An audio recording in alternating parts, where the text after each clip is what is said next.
So we've completed our border. What we're now going to do is to just rough trim these outside spokes so that we can get in properly to trim in a short while. So it's just a case of leave it about 1 inch and we're going to work all the way around our basket. Just trim these off. These might be useful for another basket. Some of them obviously will be spent where I've skinned them, but if we quickly whip round, we've now got space to see what's going off and to properly trim the rest of the basket. So I've done the rough trim on the outside of my basket so that I can actually see exactly where I want to neatly trim this basket.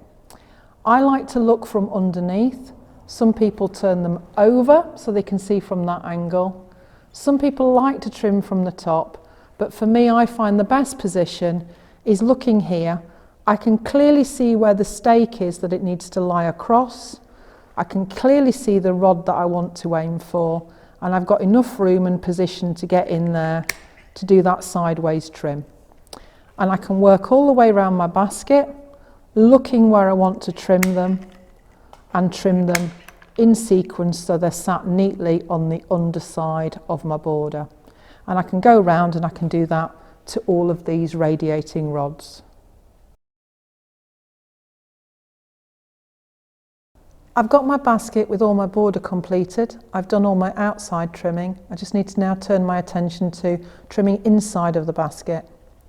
I need to be mindful, as I have been doing before when I've trimmed, that whatever I'm trimming is always sat onto a stake. So I'm having a look at these rods here. This is the butt end.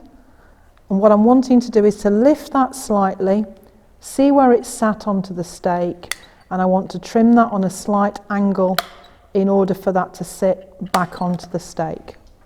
That little gentle lift will enable you to move it out of the way and to not catch and cut anything on the row underneath.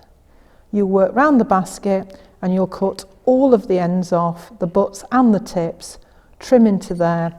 And a nice little tip is just to go around the basket with your hand a little bit later on when you think you've cut, and you can just check that everything is done and completed.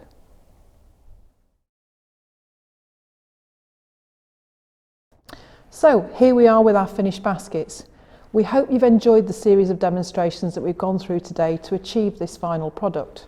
So here is the basket that hopefully you'll go home with at the end of your day or 2 days of producing it. You can see clearly here the wooden bottom base that we used. We worked onto that just to show you the difference and clearly see some of the weaving and some of the cutting. But this is an acceptable base for you to use as well. And we've also got here the initial base that we started with that, had we carried on, would have created this beautiful basket. We hope you enjoy your basket making in future.